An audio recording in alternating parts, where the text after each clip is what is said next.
you are enjoying the Pivot Project podcast, please subscribe.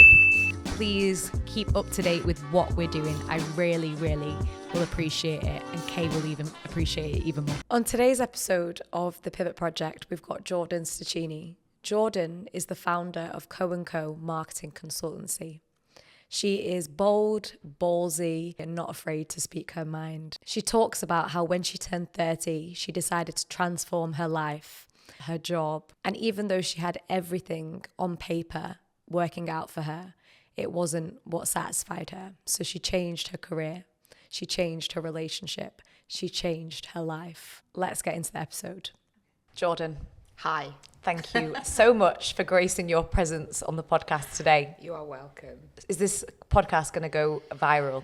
Listen, I can't guarantee that. Yes. And I can only apologise if it does. Yeah. Oh my God, yeah. Well, do you know what? I should have put a bit more makeup on or something. Do you know what I mean? Just in case. I don't know why I'm leaning into the mic as well. You just want to be closer to me. I do, to be fair. I just want to, by osmosis, I'll become super, super bold and ballsy, did I call you? You did ballsy. call me ballsy, yeah. But let's go back because you know what? It takes a bit of time to get ballsy. You don't just come out. Maybe, I don't know, maybe you came out the womb. I don't know. I think my mum and dad would probably say I came out swinging. Really? Yeah. I was climbing out of my cot and trying to negotiate with them from the moment I could talk, really. Love that. In fact, my dad talks about, when you're a kid and you get sent to your room, most kids just go and sit in their room and sulk, don't they? Yeah.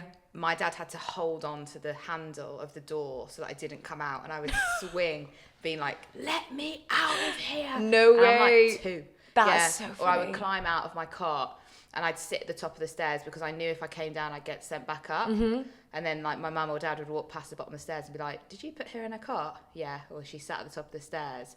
And then I'd try and negotiate, "Well, I've been here this long and I'm fine, so why do I have to go back?" Really? Yeah. So I'd probably say, look, I've probably got ballsier as I got older. But no, I think as a kid, I was always very headstrong. I've got 2 older sisters as well. Okay. And a younger brother. So I'm in a bit of a unique situation in that I'm the youngest girl. But I'm not the youngest. Although my dad has always said, you're the only one I've never, really worried about. I thought you were about to say, your dad said, "You're the only one I've never liked." I was like, wow, okay, we're really going to unpack. No. Would you say your sisters are quite, headstrong as Oh, well? all or? 4 of us are, Okay. complete, really, really headstrong. Quite different in Yeah. terms of, characters, I would say. But all 4 very headstrong, very determined, and just very clear on who we are and who we want to be. I'd say we're all quite similar in that way. So you mentioned your upbringing, right? Because again, if you're all like that, it probably does kind of stem from the household and how you grew up and things like that. Can you tell us a little bit more about your journey? So at 2 you were swinging the doors. 2 I was swinging the doors, yeah. I think I think the reason we were all allowed to be that way, we were all kind of allowed to speak our minds and give our opinion and be what we wanted to be. We were talking before we started recording that we've all got very different careers. One of my sisters is a fucking, you'd love her. She makes me look like the fucking Easter Bunny. She's badass headhunter. Really? Yeah, unreal. I look like the Easter Bunny in comparison to her. My other sister is an assistant head teacher. Nice. Incredibly well respected in her field, and in my opinion has one of the fucking hardest jobs that there is, being in teaching in this country. Of course. And then there's obviously me, who accidentally has become a marketing agency owner, and then our younger brother, who's a stand-up comedian. So we all do. You get these families where everyone is teachers or everyone is police, or we could not be 4 more different careers. Wow. I don't think. But still very established in what you do, right? And we all have really pushed ourselves to be the best at what we do, and not really, I guess, accepted that there was another option other than to just excel. And me and my sister's probably more academic than my brother at school. My brother he's in his 30s, so being diagnosed with dyslexia and stuff came a bit later, when he was a kid. But he's dyslexic, and me and my sisters were all quite, you'd say academic, like, you know, none of us struggled in school. We all won awards at uni and stuff for our work. It wasn't really a challenge to us. My brother, again, he was more challenged just from like the dyslexia point of view, but even to the point where he still went to uni and got a degree, even though he wanted to be a comedian, because it was like, right, well, I want something in my pocket. I want something to be able to fall back on.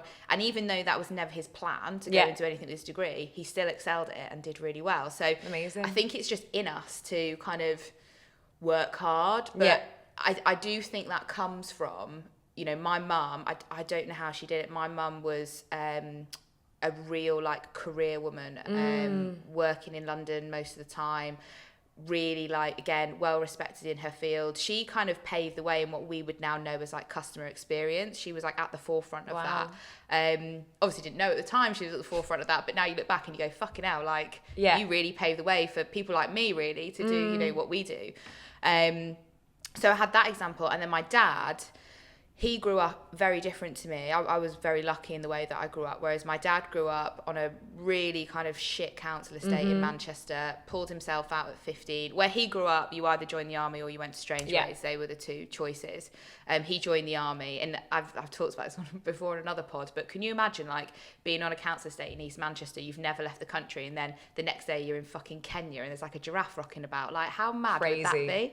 But so he joined the army, he then went into the police, and again, he really excelled in his career, but his whole thing for us was, I never want any of you to have to work as hard as I did for what I got. And actually the aim of the game is to work for as much money as possible for as little time as possible. So very like instilled with us this like work ethic and work hard and don't sell yourself short. And again, I've talked about this story before, but I was about 15, used to be able to leave school when you were 15, and those are the good old days. And the colleges would like come in to the schools and stuff, and I went to a school where there was a really good sixth form, and it was kind of just assumed that all these academic kids, most who grew up in quite like rural areas and from nice families and nice backgrounds and stuff, would just go to sixth form and then would go to uni and da. And these colleges came in because I guess the school had to be seen to be giving alternatives or whatever. And they came in, and the girls were there from like the beauty course and like the hairdresser course. And at the time I was basically like a walking Barbie doll, like pink lip gloss, long blonde hair, like the most pink I could get on me. Like, just, I loved it. I was like Elle Woods in Legally Blonde. Way. Like, I know, loved it. And I came home at 15, remember, like really academic, clever kid, didn't really have to try to be academic, and just naturally just got it, got it, and said to my dad, well, the colleges came in today and I know what I want to do. I'm going to be a hairdresser. And he went, no, you're fucking not. And it wasn't anything disparaging against hairdressers. It was the money side of things. It was the graft side of things. And it was that's going to be really hard for you to, you know, being realistic, have the same lifestyle you have now while doing that job. So just giving you a little bit of perspective of like... perspective of you're picking a hard route for yourself. And I was one of these people as well, where I grew up, very rural, countryside, not much going on. I wanted to leave when I was like 11. Like, I was done. Like, I was just, it wasn't for me. So he kind of said, look, you know, he said, there was a lot of arguing and fights going on. Yeah, I can imagine. But the gist of it was, go to sixth form, get your A-levels, and if you still want to do the beauty thing, it will still be there. Like, people are still going to need a haircut. So it will still be there at the end of the 2 years. So, okay, fine. So I did that, and in doing my A-levels, I did history, sociology, psychology, and media. And it was in media that I did a module on advertising, and we had to create a campaign, and that was the thing that got me. And I was like, no, this is what I want to do. Wow. And then that set me on the course of marketing. And I ended up going to uni. I went to Chester Uni, and the reason I chose Chester is because I just wanted to do single honours advertising, and there was only 2 unis that did it. There was Southampton and there was Chester, and I wanted to be near my family in the north, so Chester was like the obvious choice. But when I applied, because I'd been through school and everything else, and you know, I kind of said to my mum and dad, look, I need a break. Like, I do want to go to uni, and this is what I want to do, but I don't want to go straight in. So I said, look, I'm going to have a year out and I'm going to defer my place. Got my place. I'm going to defer it. Yeah, no problem. the point is, when I came to then go to uni the year later, they changed the course and it was no longer single honours, it was double, and I had to do it with something, which I wasn't happy about, because that's not what I'd chosen this uni just based on this course. Sure. So I did it with media because I'd done that at A-level and hadn't found it that difficult. And within the first week or so of the course starting, I'd gone up to like the head of faculty and been like, listen, I applied last year and I applied for single honours and you don't offer that anymore, but that's what I want to do. So how do I get that back? And they just kind of looked at me like, who's this kid? That's so jokes. I know. Because most people would have just taken it on the chin, right? Most people would have just taken it on the chin. But I was like, no, I've been missold here. So I said, what do I have to do? And the main thing was, the first part of it was you have to go and get 50% of the other people on the course to agree with you and to also want the single honours reinstated. Now remember, a lot of these people had already applied for it to be double honours anyway. They that's what they'd applied for. There was very few that were in my position. So I was like, right, okay, that's fine. So a couple of weeks later, I came back with my 51% because I thought, you're not getting me on a technicality here. That's crazy. And I said, right, what's this next step? And they just kind of looked at me like, oh my God. Like, she's going to be trouble. Yeah, she's going to be trouble. Anyway, fast forward, ended up getting reinstated, and I ended up doing the course that I wanted to do, as did 51% of the class as well. But how did you convince them? Do you know what? I can't even remember how I did it now. There was probably some lying involved. Yeah. But I can't remember how I did it, but I did it. And advertising is the best way forward. Media's just gonna. What do you need that for? What are you gonna do that? You already did that. What are you gonna do that for? So that's so funny. So I got that reinstated, and then I ended up doing single honours advertising, and did really well. Got a first, won a couple of awards, and then I'm one of these people that have actually then gone into the profession that they got their degree in, which is wild, because I feel like no one does these days. No one does it. Yeah, no one does it. Well, I studied English literature to a degree. It's interesting because we've got two girls at Co&Co who they decided not to go to uni. They just wanted to go straight into work, and both of those have an A-level in English. And it was really important to me because of what we do, because it is all about communication and how you speak and how you put things together and everything else. It was really important to me that they had that English foundation. So I do think English is one of those that if you've got it, it just teaches you really good basic skills. Yeah, to be fair, like genuinely like critical thinking, like it actually does. But do you know what's really interesting? When I was at uni, everyone used to say it was like a Mickey Mouse degree. And I was like, listen, when I'm rich in the future, don't come for my with your geography degree. I know pebbles. I know, like what are pebbles in comparison to be able to craft words? Like, sorry, and cash. And exactly. Do you know what I mean? But I love that you said that as well, because like it's still like having that foundation for what you do. And like the transferable skills are massive that come off something like English, for sure. So when you went into like advertising, you did it for a while, right, before you decided to build your own business? I did it for ages. So and you worked your way up. So I left uni, and my first job was actually in an agency. And I fucking hated it. And I was like, agency life isn't for me. Fast forward, and now I own one. But I didn't like it. And the reason I didn't like it is because there were some clients that I loved working on, and I would give everything to that. And there were others that I still gave a lot to, but I didn't enjoy it. And I thought maybe an in-house role would suit me better, because then I can just focus on one brand. So I then went and I actually got a job. So I'd lived back down south then. So I left uni, and for a few reasons I'd ended up moving back down south. Got a job in a small agency back home. Now remember, I said where I live is like farms and fields. So this agency was in the middle of farms and fields. Oh, wow. Still about 45 minutes away from where I lived as well. So it wasn't like, we're not talking like McCann or Stachini. So did that for a while, and then again through loads of different reasons decided, no, I want to be back up in Manchester. That's where I want to be. I want to be in that city. I don't want to be back in the farms and fields. So I quit my job at the agency I was at, and in one day I went and did like 3 interviews, looked at 10 flats, got myself a job, got myself a flat, and moved to Manchester. again, that was in an agency, which was more interesting because I was doing the marketing for the agency. So it was kind of that in-house piece, but for an agency. And they were, at the time, I mean, I'm going back now over 10 years, but at the time they were at the cutting edge of all like augmented reality, virtual simulations and stuff like that. Worked on some really cool stuff.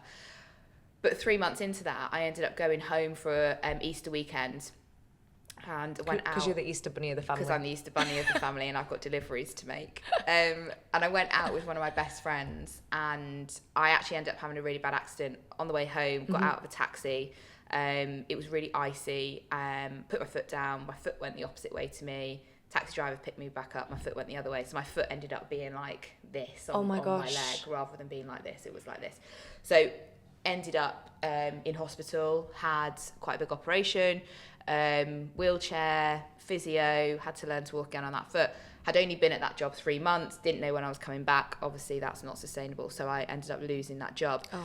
And then when I was in recovery and kind of at a point where I was able to walk again and everything else, because by this point I've got a flat, I've got a car, like I've got stuff that I need to pay for. And you know, again, we were talking before on the pod that my family is so full of love and support. Like all my friends that are really close to my family all say like it's the best family to be part of, because you're just like brought in, and it's just like, it's probably the Italian in us, it's just like everyone is welcome, but if you're out, you're fucking out.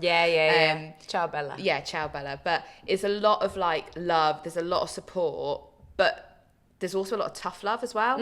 And kind of that like pity parties are fine, but you can't live there, so you can't just sit and mope. Like the world's not here to do you a favour, so how are you going to fix this for yourself? So I had to get myself another job, and ended up applying for a job with a property investment company who were in Cheadle at the time, and got that job, which was great. And I joined there as a marketing executive, and I left as head of Europe and Africa 5 years later at like 28. That's insane. And I saw that on your LinkedIn and I was like, wow, okay. Yeah, and I was so lucky because that, and I've said this on pretty much every pod I've ever done or every interview I've ever done, is that business, that company that I worked for, were at such a golden point in their life cycle. And it was right place, right time. But they also really, really invested in me, and they really saw something in me and encouraged me and kind of incubated me. Yeah. And it's really where that like commercial ROI obsession came from, because the mantra was always, what if it was your pound? Like, I'll give you £1 million budget, but if it's your £1 million, how are you spending it?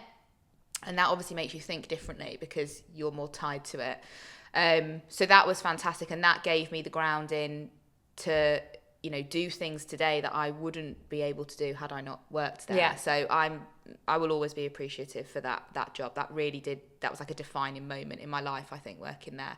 I love how you say that, like, they invested in you, because a lot of companies these days, they're kind of sometimes a bit scared to kind of put that training and development into because they think people are going to fuck off. But the reality is, if you put time and effort into someone, what you're actually buying is loyalty. 100%. And I was loyal to them. Yeah, you were there for a while, right? And I loved it.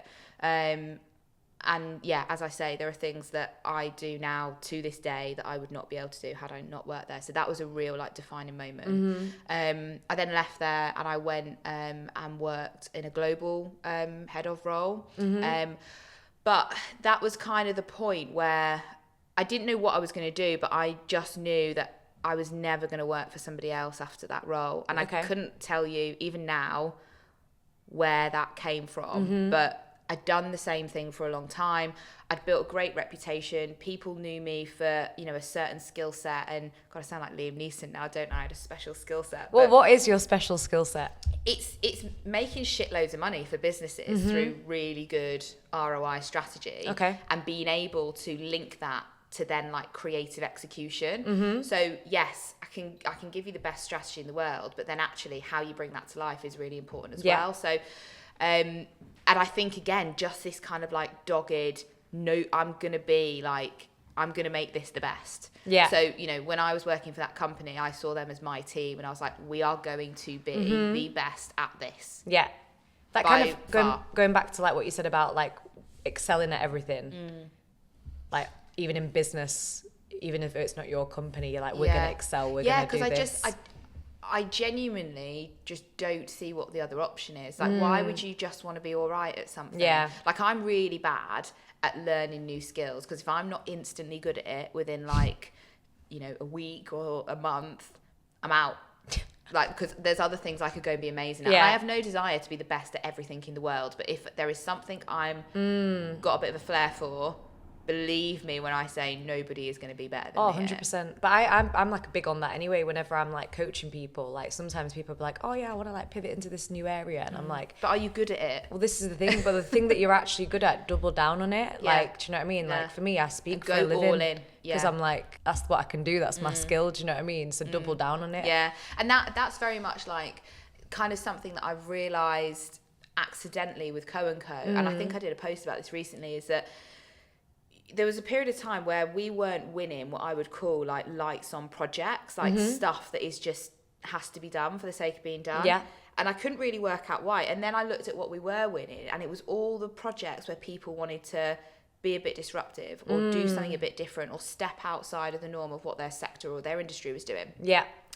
And that's what's like, that's our niche. Like, our niche is working with people who want to be brave, who want to step outside, who want to turn the dial.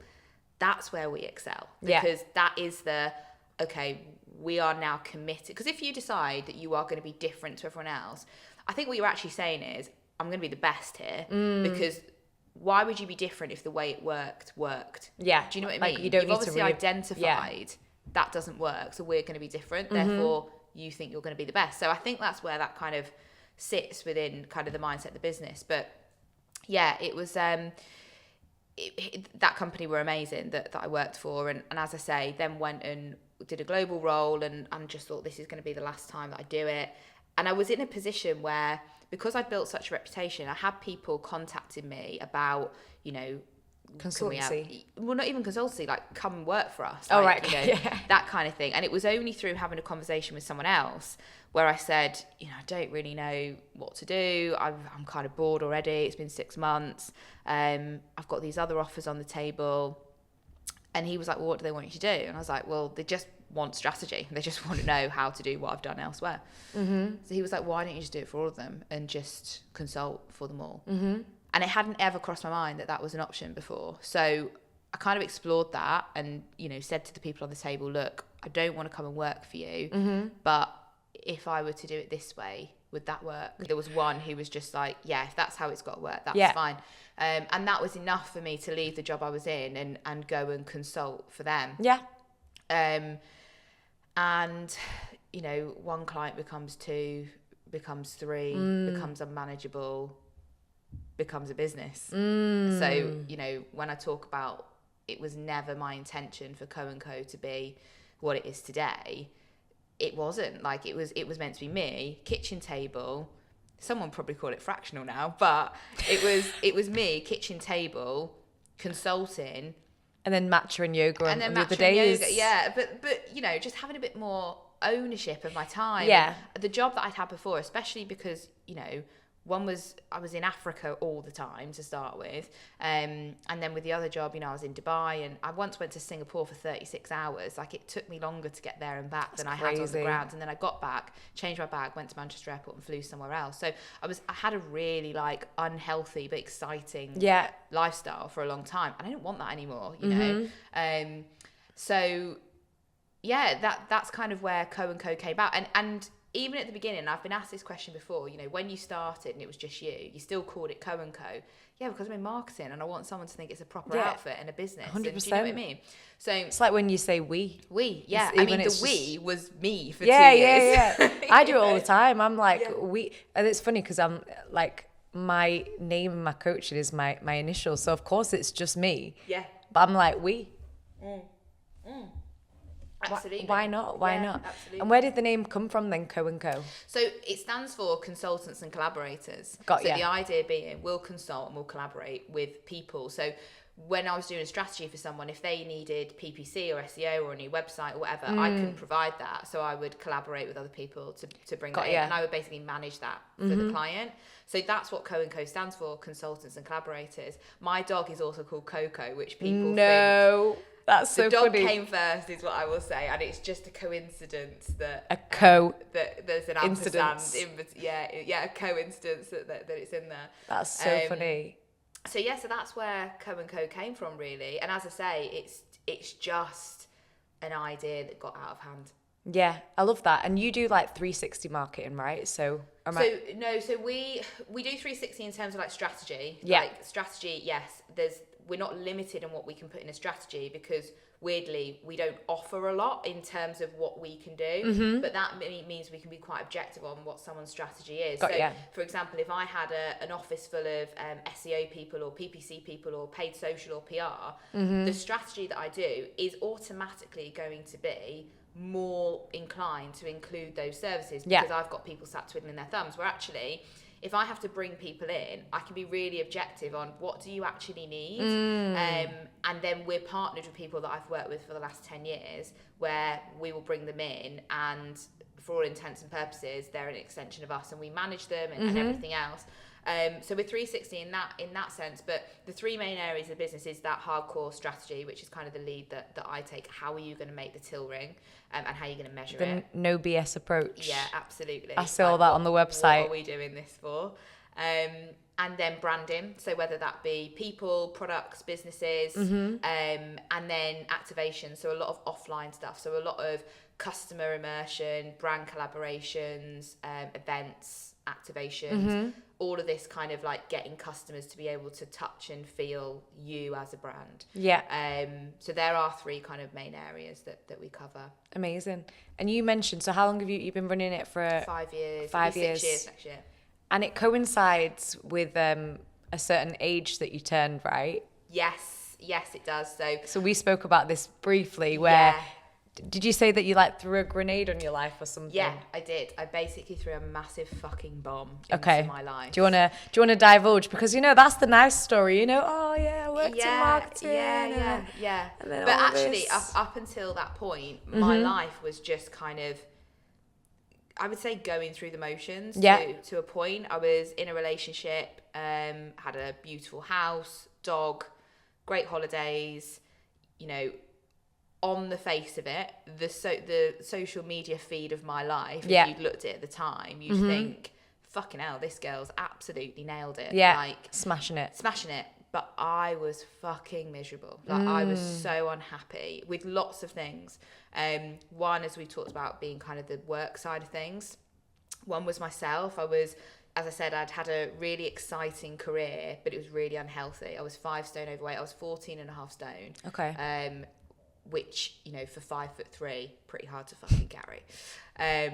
And my relationship wasn't in the place it should have been, and wasn't going in the direction that it should have been on paper for where I was at in my life. You turn 30 and all of a sudden there is this, like, people think and as a woman, I'm talking now, you turn 30 and people think that they have a right to then suddenly ask you daily, when are you having a baby? When are you getting married? What are you going to do with your career? What's your plan? Yeah. Do you know what I mean? 100%. I didn't get those questions. I genuinely didn't get those questions at 29. As soon as I turned 30, fuck me. It's all anyone wanted to talk to me about.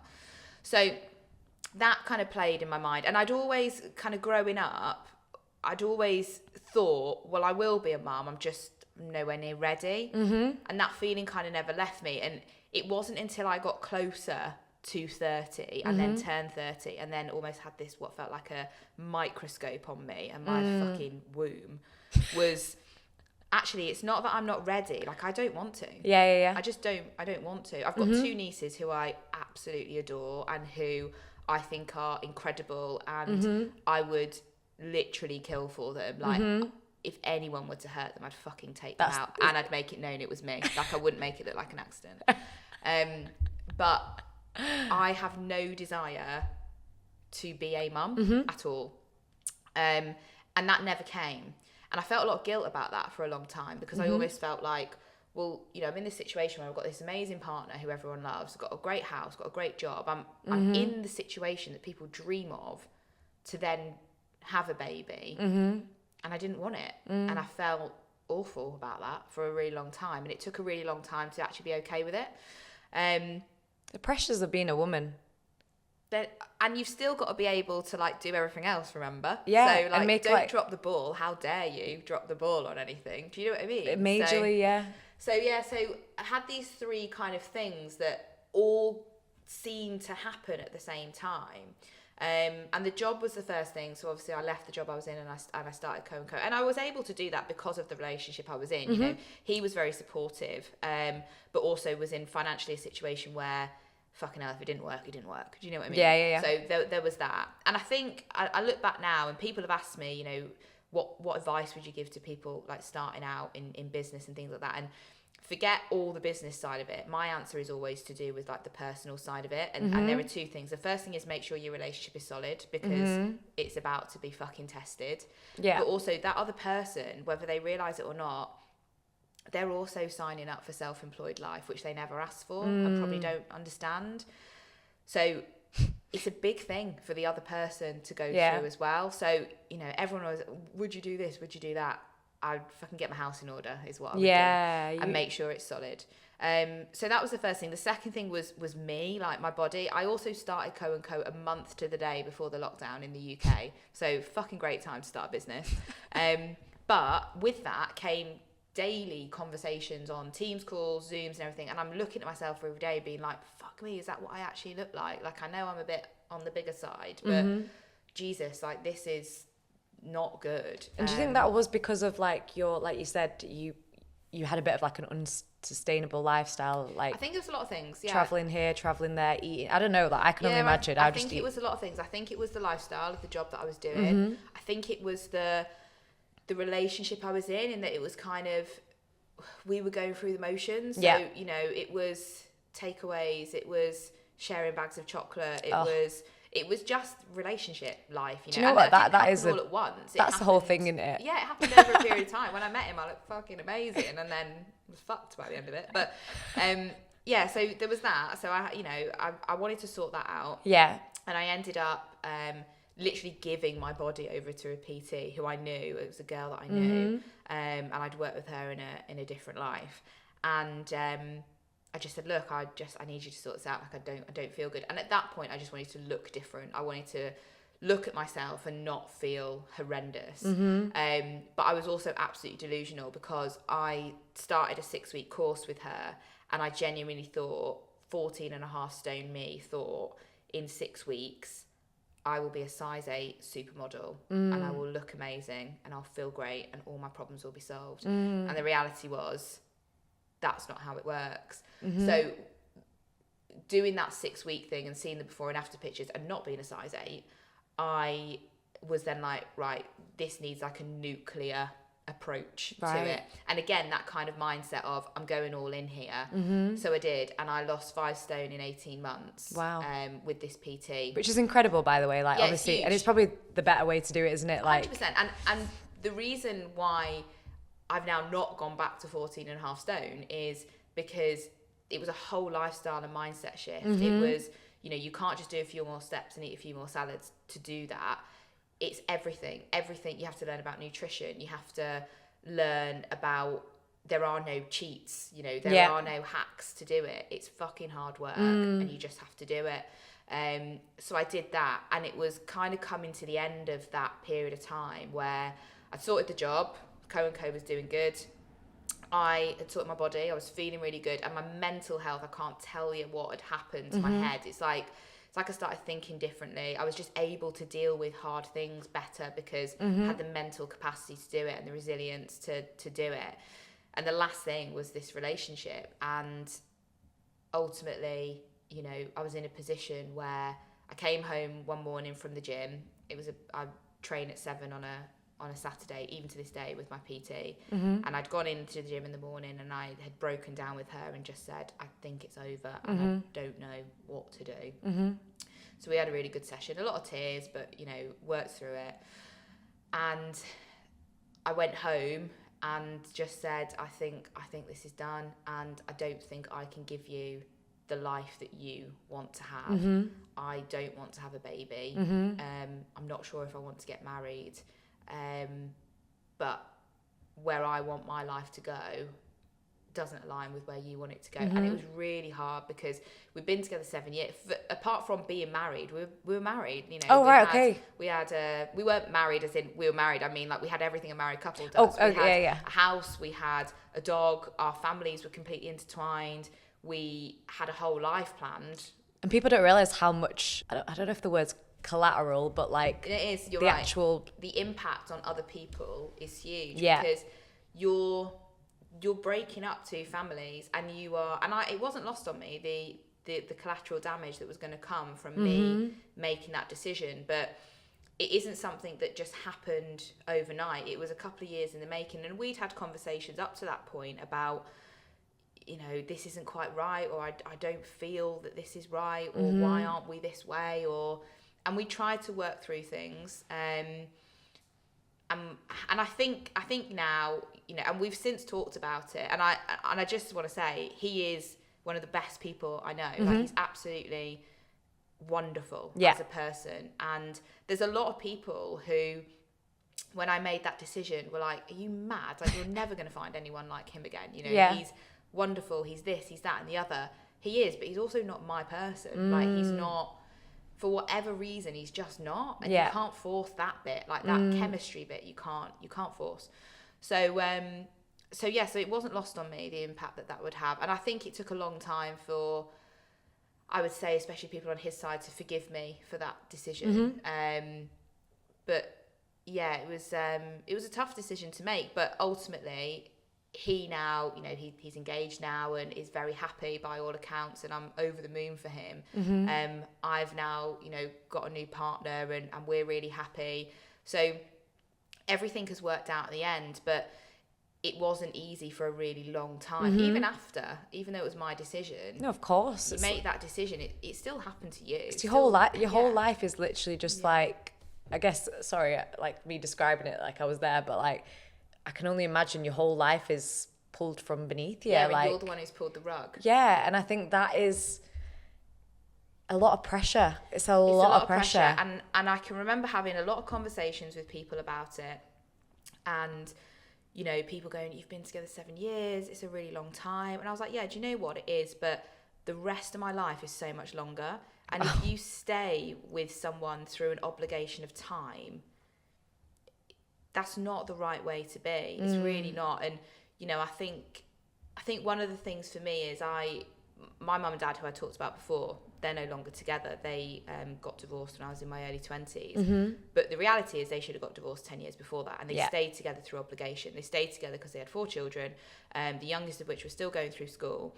And they thought it was better for the family to stay together. The reality is, I think if they could look back in hindsight now, they would have pulled the plug earlier, and it was always going to be shit. Like, it's never going to be the right day to make a bad decision. So no, of course, it was always going to be shit. But I think they held on for too long through obligation, and what grew out of that was resentment. 100%. It was, you know, we didn't have as a family a happy 10 years because it was very obvious that mum and dad didn't want to be together, and we grew up around that. And I think for me now, you know, my thing, and we talked on this when we spoke earlier, is I always want to wake up every day and choose my partner because I choose them, not because I have to be there, or I feel like I should be there, or I'm there for someone else.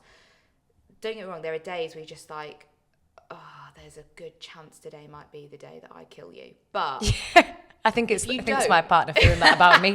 He's like, "This girl, there's a dishwasher right there." And you put your pots on top, do you? I put my plates in the sink, and he's like, "Why is it not? What is going on?" And I'm like, "Oh, I forgot." We couldn't be married. Yeah.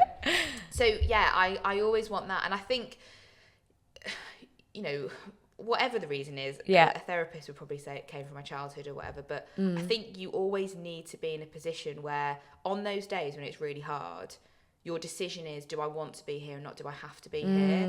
And I was lucky and in a fortunate position financially that when I chose to end that relationship, I could leave. Yeah. There are a lot of people who aren't, and I'm not just talking about women, there are men as well, who are, you know, you become so much of a unit that you live to your means as a couple. Yeah. And therefore leaving that means you can no longer maintain those means. Now, that's not to say you can't still have a nice life.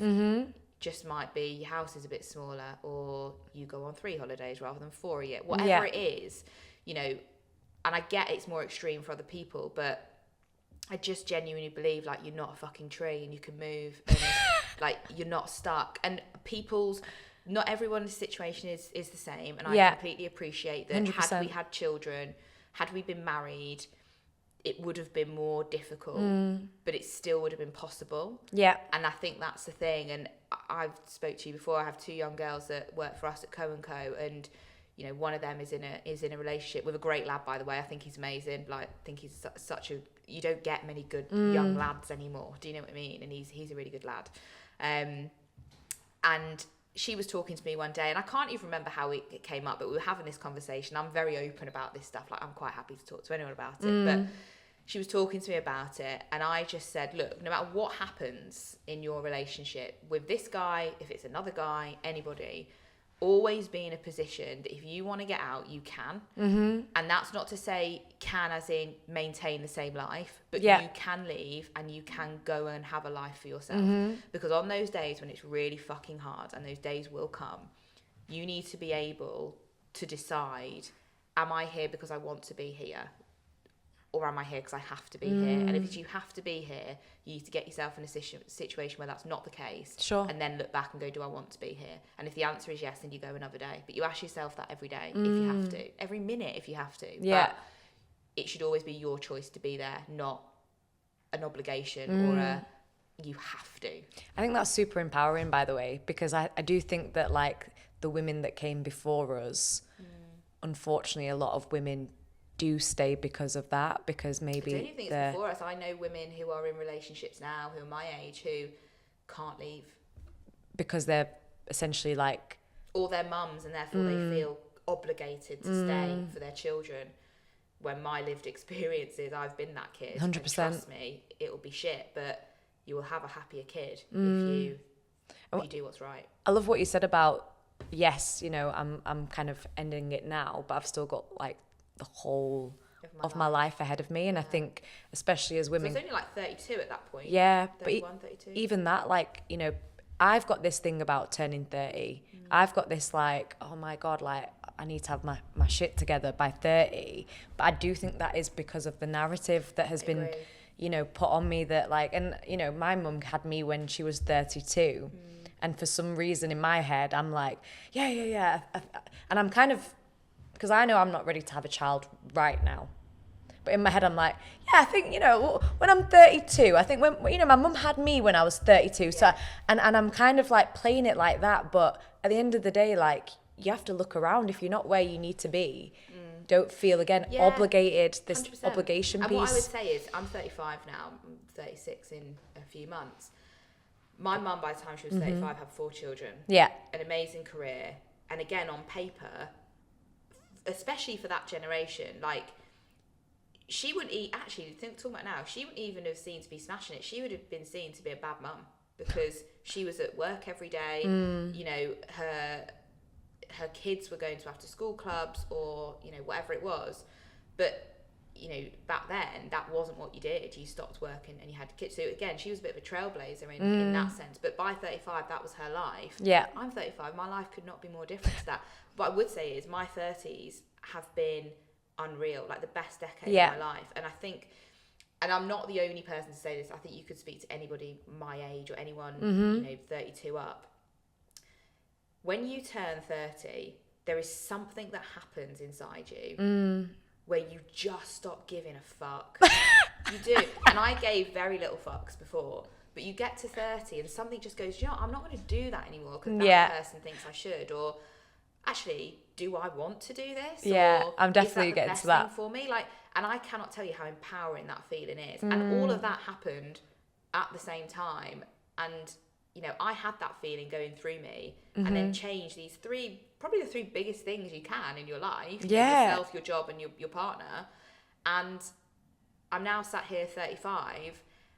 And although each of those decisions, especially the relationship one, was incredibly hard and painful to go through, I would go back and do it all again. All again, because I've never felt more of, I am exactly where I need to be now. Wow. And having felt the complete opposite of that and feeling very lost and very alone, And don't get me wrong, I still have days where I'm like, fucking hell, like, what is my life? But never, this isn't what I should be doing. Yeah. And, you know, I'm not saying I've had a easy day every day since those things. I haven't. I've gone through some really hard times, and I've actually just come out of 18 months of therapy because I became a complete workaholic, and there was other things going on in my life that I couldn't really control, and everything else. So I'm not saying every day has been a fucking rainbow, but there's never been a day where I've regretted those decisions that I made for myself. And I'm under no illusion that the rest of my life is going to be a walk in the park either. It won't. There'll be other hard things you come up against, but you have to have resilience. You have to go through shit because otherwise, where are your points of reference for how you deal with it? Yeah, 100%. No, I love that. One thing I was going to ask you is, you know how obviously you've been in high pressure roles, right, before even starting your business. I think having a business is probably the highest pressure, but you've kind of been in those big roles. When you were going through all of this, like when you were, you know, not happy with how you looked, for example, or your relationship or work, how did you like show up every day and still kind of excel and do what you needed to do? Because again, what was the other fucking option? Is that kind of the mentality? Like, were you able to kind of like switch it on, or? So I, again, through going through therapy, I know this now about myself. I'm a very internal person. So a lot of my decisions I make myself based on my own feeling, my own thoughts, and I don't make decisions quickly. And I think because I am quite internal and I don't necessarily share things, I think people can think I'm quite rash, and I'm not. Like, the relationship thing took me 2 years to get to that point. Yeah. I don't make rash decisions. I'm very risk averse. But I think I'm very good at disassociation as well. I'm very good at being able to shut off emotion and crack on. Yeah. Now, I'm not saying that's the healthiest way in the world to be. It's not. But that is what got me through. Yeah. And then therapy got me through what I disassociated from. But therapy was like, I'll remind you. yeah, you know, and that was a lot of the thing when I was going through therapy, is she kind of worked out for me, you're really good at being able to switch off your feeling and be objective and be, okay, I'm now in this situation and I just need to focus on this. So that's how I did it. Even through the whole, you know, because you're with someone for 7 years, you end that relationship, you don't automatically go separate ways the next day. Like, it's not that clean cut. It's really fucking muddy for a long time. But I was able in those situations to kind of hold back my emotion and go through the process. So I ended that relationship on the Saturday.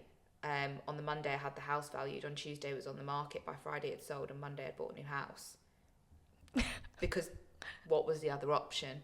I love it. Do you know what, though? I'm just thinking from this conversation, I'm such a ditherer in comparison. I'm not a ditherer at all. I've got to post this letter. I just need to post it. How long have you needed to post it for? For a while, for a little bit of time. See, I bet you're really bad at online returns as well, aren't you? Oh yeah, you know, they've got me. It's delivered, it's tried on. Yeah. It's returned within 24 hours. But that, I guess, like, for what you do, that's actually really important though, right? So if you're like working in marketing where it is very much like deadlines, clean cut, like you have to be that type of person. But you've been obviously running your business, what, 5 years did you say now? You've got it's not just you anymore. No, we've got a team, 5 of us now. You've got 5 of you, right? But again, you're probably having like people will come in, maybe different personalities. Yeah. How do you, because not everybody is you. Yeah. So how do you deal with that? It's a really, really good point, that. And it's actually something that I've had to learn over the last couple of years. So our creative director, for example, Sophie, who's also my best friend, has been my best friend for 15 years. We went to uni together. Our first interaction was not a positive one. I told her to shut the fuck up.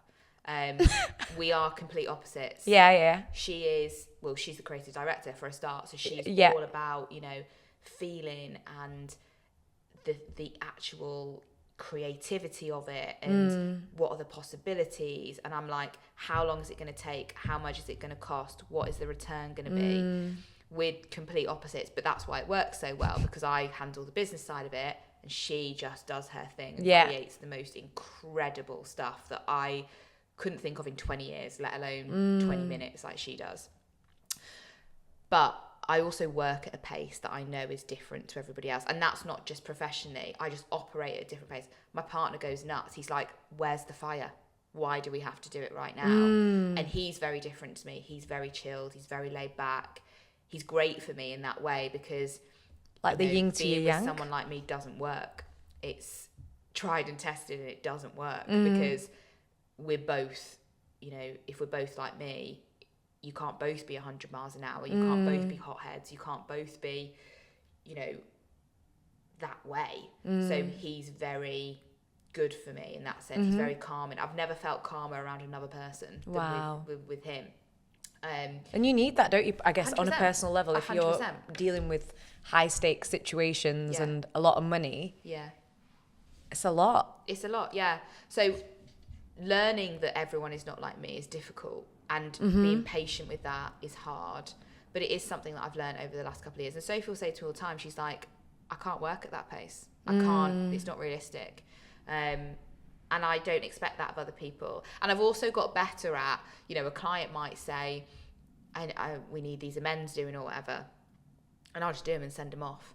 And Sophie's like, you're setting an expectation there that anything can be done in 5 minutes. And it's not always the case.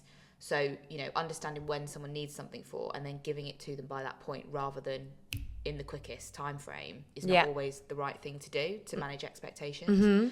So I have found that difficult to adjust to, but I've also found that being around people that are not like me is sometimes irritating, but actually in other ways is the best thing for me because, like I say, I can be very highly strung. I hate when plans are changed. I hate change to my routine. I like my week. I eat the same thing every single day as well. My routine is the same every single day. But do you think that you have to do that to be able to operate at the level that you operate on? I think I do. Yeah. I don't know if everyone else does, but you know, I think I absolutely have to do that. Otherwise I can't. And I'm really bad with no plans. I'm really bad with downtime. You know, my other half says to me all the time, you cannot sit down. We'll put something on to watch. And within 5 minutes I'm up. Really? And he's like, are you going to watch this? And I'm like, yeah, I just need to, and I don't think I've sat through an hour-long episode of anything. Yeah. Ever. I just can't. I'll watch it and I'll be engaged and I'll enjoy it. But then I'll think, I need to do that. Or where is that? And then I'll have to go and do it. Would you say you're a recovering workaholic, or would you say that you are? Definitely recovering because it put me in therapy. So yeah, I'm definitely recovering in the sense that in the time between obviously the relationship I'm in now and the relationship I ended, there was a long period of time where I obviously wasn't with anybody. And therefore all my time was my own. And because I want to be the best at what I do, everything went into Co&Co. Yeah. To the point where I didn't know what day of the week it was. And I'd be sending emails being like, why is no one responding to me? And it's a Sunday. So, because I'm still going into work every day. Yeah. But do you think that, and not to get like, obviously I'm not trying to pry in terms of like... You can ask me whatever you want. Because I think, you know, for a lot of people, myself included, like, I wouldn't say I'm a workaholic. I don't know, actually. I do like work. I love work. I throw myself into work. I would say I love what I do. Yeah. And I have been addicted to it. Yeah. And do you think that addiction piece comes from because you want to be the best at it, or do you think it was like a bit of a distraction because you... No, I think it's probably both, to be honest. I have quite an addictive personality as well. What star sign are you? Oh, this is bollocks. I know, but what star sign are you? Libra. Oh, yeah. Oh, no, okay. What did you think I was going to be? I thought you were going to be like me, Leo. No. I also do not believe that where the moon was when I shot out of my mum has anything to do with who I am as a person. I'm just trying to figure out. I was like, you're giving me Leo energy now, though. No, anyway, go on. Weirdly, everyone always says that they think I'm a Scorpio. But really? Yeah, and someone did my chart once, and apparently everything apart from when I was born is Scorpio. But anyway, I still think it's a load of bollocks. So I would say I have been like in a really bad place with work, to the point where, and this is the kind of moment that made me go to therapy, is Christmas 2023 it would have been. I had everyone at my house, and I'd worked right up till Christmas Eve, got to Christmas Eve, and I woke up and I just couldn't stop crying that day.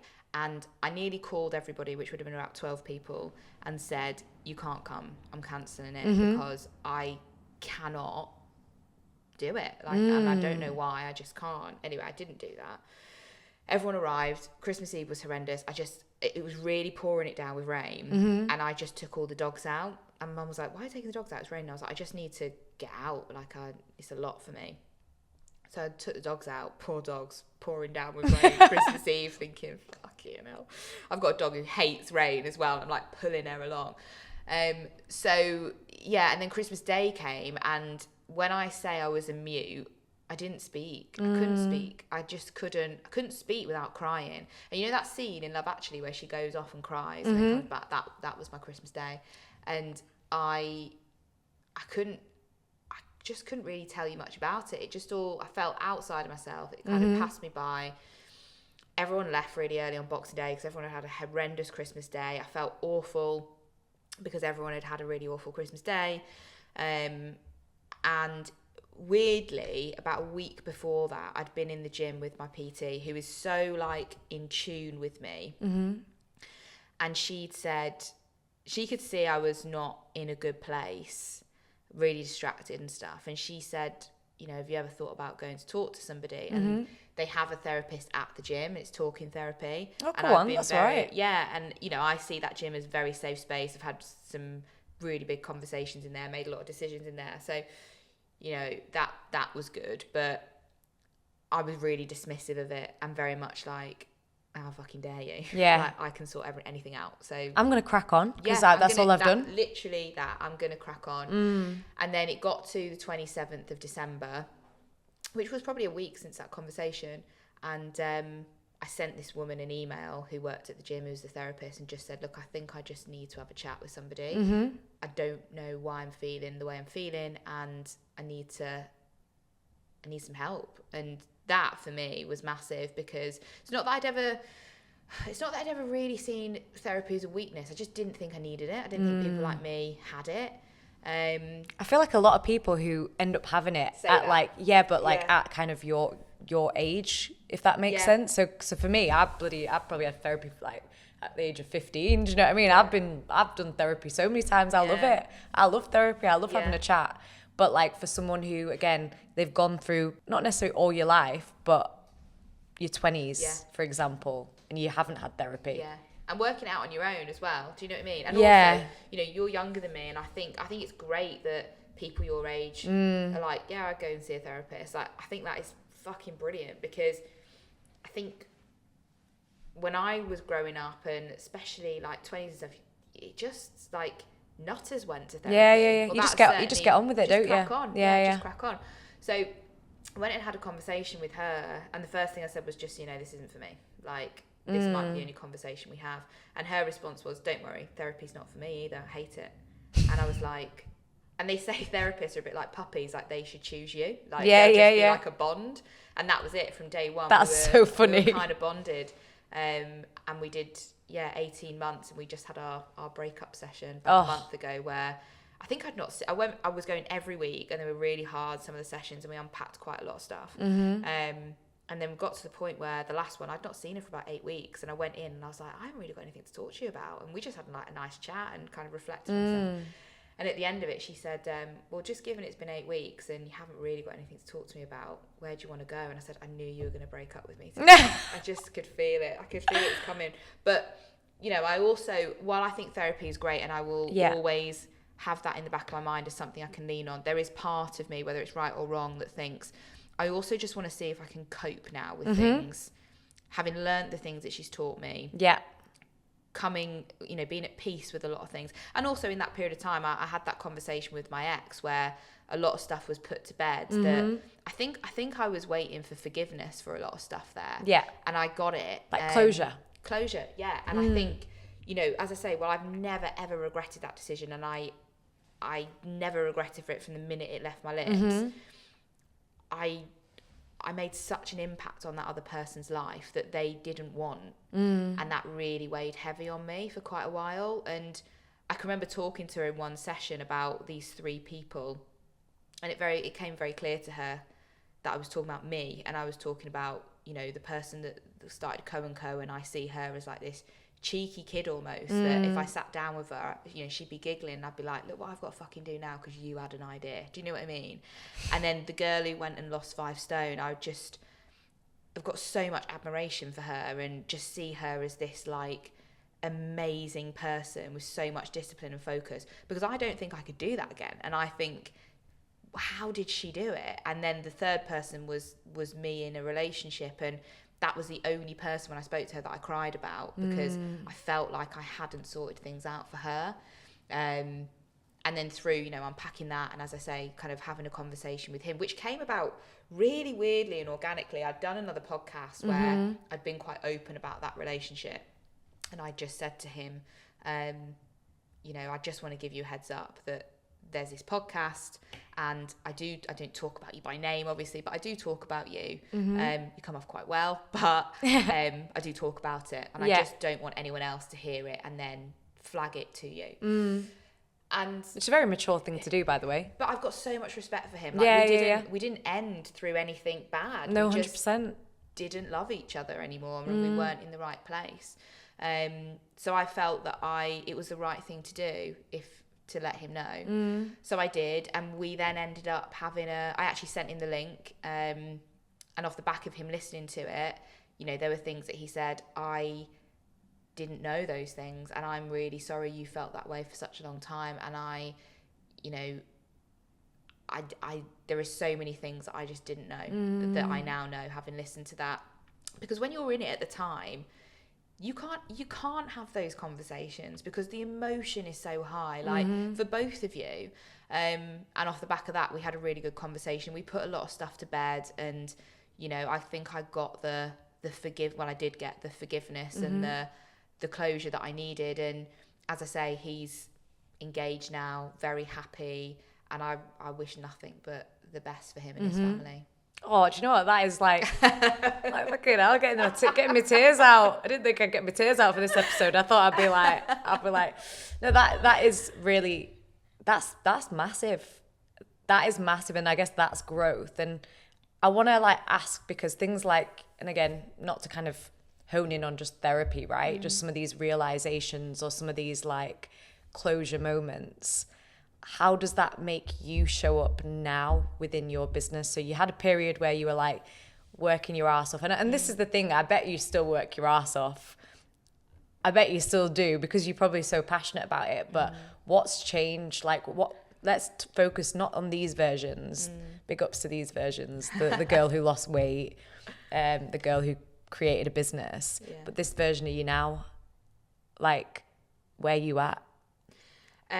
So I very quickly realised that I have to have boundaries with myself. Right. I'm really good at having boundaries with other people, but terrible with myself. And I'm also, I think it comes from a place of, I would happily let myself down every day, but I would never let another person down. I get that. And, you know, when I told my PT that day that I was going to end my relationship, I knew I had to do it because I had to come back on Wednesday. And I thought, if I haven't done it, then I was talking shit. Yeah. So I had to put boundaries in with myself. So to start with, I actually got into boxing on a Sunday morning because Saturday I was training, and then Saturday I would normally kind of maybe do a bit of work, but I set my day up with something for me. Therefore, I was more inclined to do the rest of the day for me as well, go and walk the dog, or, you know, naturally you normally have plans on a Saturday, don't you?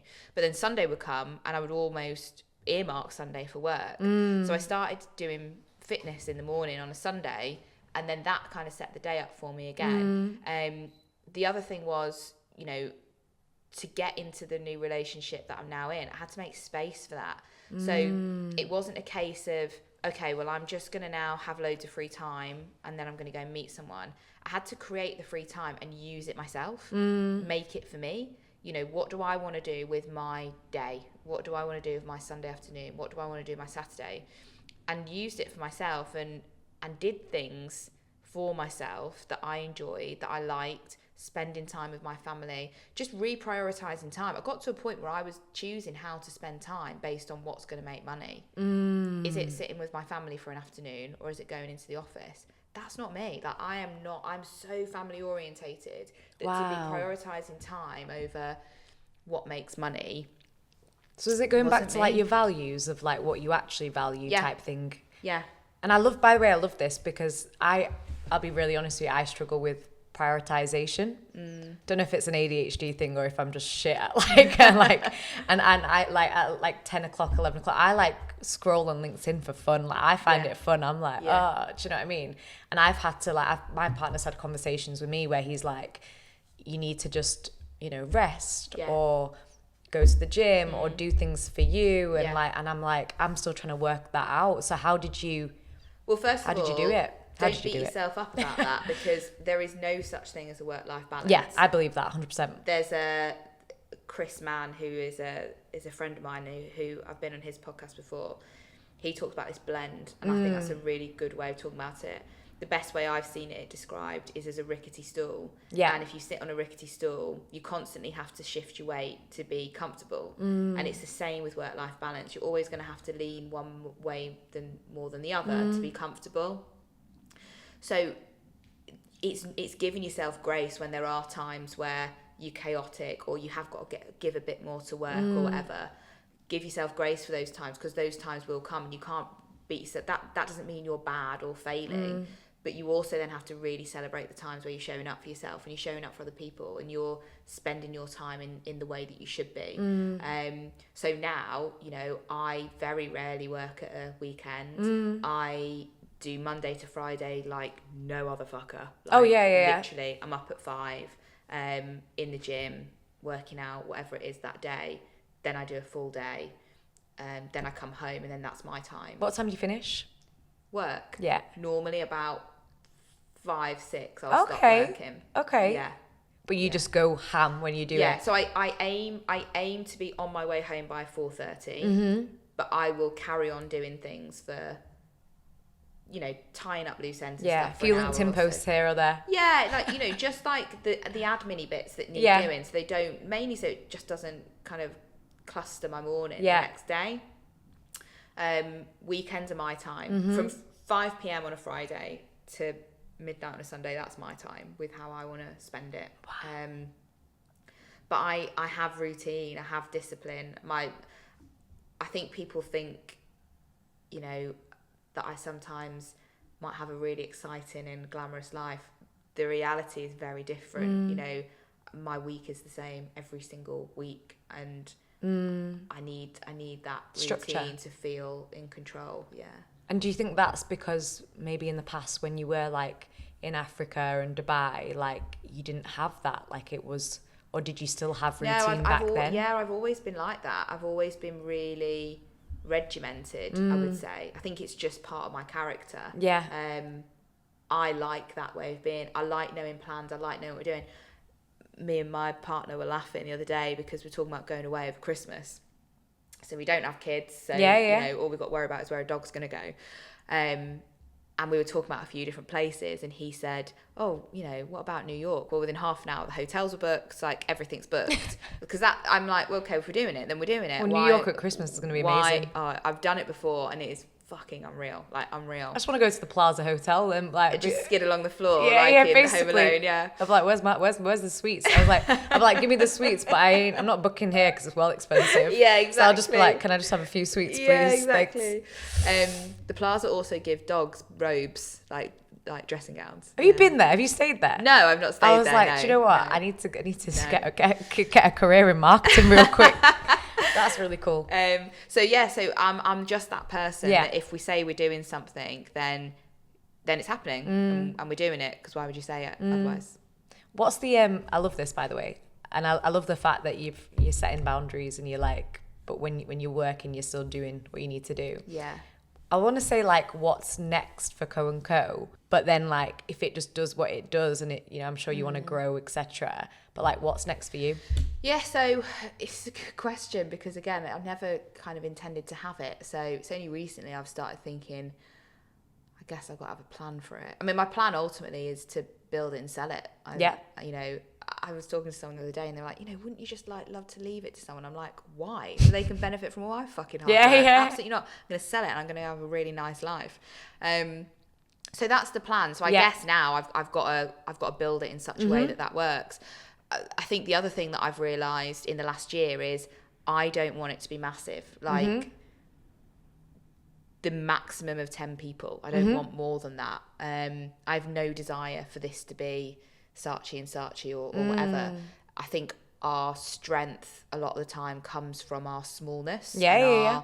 You know, the fact that every client is able to talk to me. Every client has me involved in their project in some way. And I never want to lose that. And I, you know, having been on the other side of it in-house, I've seen, you know, the big sell from the agency owner or the director or whatever, and then you get given someone else and you never see that person again, and that's just shit. But are you quite like, well, I'm sure you've got a small team, but like quite hands-on? Yeah, I am, and I'm learning when to advise rather than do. Okay. But yeah, I have no desire for it to be massive at all. But it doesn't need to be though, does it? It doesn't have to be to do what you need to do. And also it means like we're really lucky in that we get to pick what we do. Yeah. And, you know, go after things that we really want. And as I say, the people that we work with really like us and we really like them. And I want to work with people like that. I don't want to have to work with people just because we've got 100 staff that we need to pay. Yeah, 100%. So yeah, that, I guess at the moment, that's all I know in terms of where it's going. And what about for you? So you said you're turning 36 soon. Yes. Yeah. So what's let's say, and I don't mean like the next couple of years, things can change, but like, you know, you're now living a bit more sustainably, should I say? Still at the gym. Yeah. Book in New York. Like, where do you see yourself in the next, I don't want to say even couple of years, like where do you see yourself next? I just see myself having a really fucking great life. Love that. And having the people around me that I care about the most. I still have no desire to be a mum. That I just don't see that changing. I mean, you're a dog mum. I am, yeah, God, yeah, Co&Co, I am. Co&Co. Yeah, I am, absolutely. She's actually just ended up in a pram recently as well because she got a really bad back incident. So she's now in a little pram when she goes for walks. So I am. In fact, I came out of my house the other day and there's a guy just about 5 doors down, and he said, "Oh, I meant to say like congratulations," and I said, "For what?" And he was like, "Your baby." And I went, "What baby?" And he looked like his face just went, and he was like, "Is that not your baby you've been pushing in a pram?" And I just burst out laughing. And I was like, so funny. Co&Co. No way. So my whole street thinks I've magically. He said, I said to my wife, "I've not seen her pregnant." I was like, "You're right, you haven't seen me pregnant because I've not." That's so true. So yeah, so I just want to keep feeling the way I'm feeling at the moment, and you know, obviously through all the conversation that we've had today, I'll make whatever decisions and changes I need to make to maintain that. And I'm not scared of making those. You know, sometimes your decisions are, which arm do you want to break first? And I'm not scared to make those decisions because I know what's on the other side of it. And as I say, what's the other fucking option? That's going to be the name of the podcast episode. Whatever you just said, I can't remember that. My brain's not braining, but you've given so many like nuggets, right? And I feel like even that, like, you know, trusting your intuition, your gut, knowing that regardless of what you do, you're going to be okay, right? Yeah. But let's say, right, advice for, and I want to kind of focus it. Usually I'm like, oh, what advice could you give to someone who wants to get into marketing? I want to talk specifically about like women. Maybe they're teetering 30 or maybe they're like early 30s, right? And they're on paper things look good, but they want more from life, or they don't feel settled or aligned. Like, what advice can you give them right now, right here?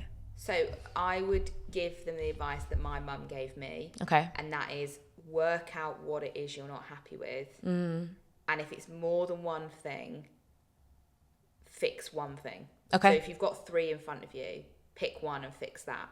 Because it's amazing how if you've got multiple things like I did in front of me, you pick one and you focus on that the other things will either kind of become less significant or will no longer be problems, or they just become easier to deal with. At the very worst, you solve that one, you've only got 2 left to sort. So you can't fix it all at once. And I think people sometimes think that I did all these things at the same time. We're talking like a 2-3 year period of time that I did all those things to completeness. It's not to say that they weren't all running concurrently at one point, but you know, as I said, I started with my job, and then it was my body, and then it was my relationship.